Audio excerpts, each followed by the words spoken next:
Why Christian? Why Christian have we become stumbling block to those that want to see God? Going and standing at the door, preventing people to go to that kingdom, preventing people to enter the kingdom of God, and where you will not enter. Why have we become stumbling block, men of God, preventing people to enter the kingdom of God, teaching children of God the worldly things, not telling them the truth, not differentiating between holy and unholy? We have spared the truth. Why have we spared the truth? We have not rebuked sin, rebuked sexual sin. We have not rebuked immorality. We have not rebuked worldly clothing, nakedness in the church. We have not rebuked fornication. We have not rebuked shame. We have not rebuked lying, bitterness, anger, unforgiveness, bitterness. We have not rebuked all those things. Why should we become a stumbling block to people to enter the kingdom of God? For the leaders, for the priests, they have violated the word of God. And the Bible says that they have devoured the people. They have devoured the people of God. Men of God, they are they that are stumbling people not to enter the kingdom of God. They tell you, oh, you see, you say the word, but now I was born again and I went to another church and there I found this and this. And he tell you that for that sake, I said I will not go to the church again. Because of what they went and see in the church, how they look at your life, how they look at women, and they see, oh, if those are Christian, they dress naked and they are there, they are prostituting, they are in adultery. I rather not be born again. Somebody becoming somebody, you are stumbling somebody to enter the kingdom of heaven because of your conduct. Change your conduct, my dear brother. Change your conduct, my sister. That people are not willing to accept Jesus because of how you behave, because of how you walk with God, because you don't have the fear of God. They look at you.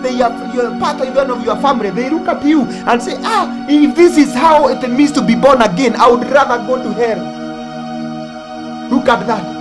They say, oh, if this is what it means to be born again, I better not be born again.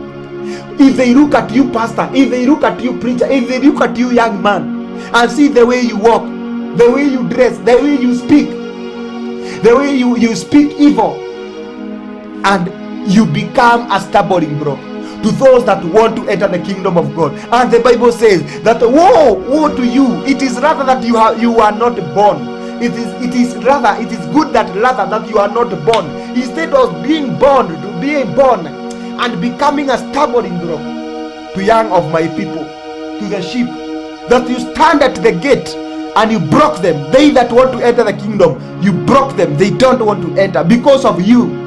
My dear brother and my sister, we should be people who are standing in the gap, not people who are standing as a stumbling block, but the people who are standing in the gap for other people to be saved, not standing as a wall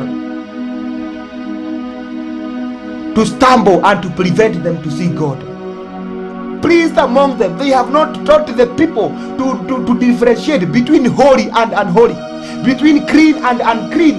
There are things that God called abomination. They have not taught them. The church is abomination, dressing abomination, seeing abomination, eating abomination, drinking abomination, because the priest, the church, the leaders, they have not taught them about holiness. They have not taught them about righteousness. When you see them going like that, when you see them naked, it is the work of the priest. Priests have not taught them between holy and unholy. Their priest has not taught them between clean and unclean. Hallelujah.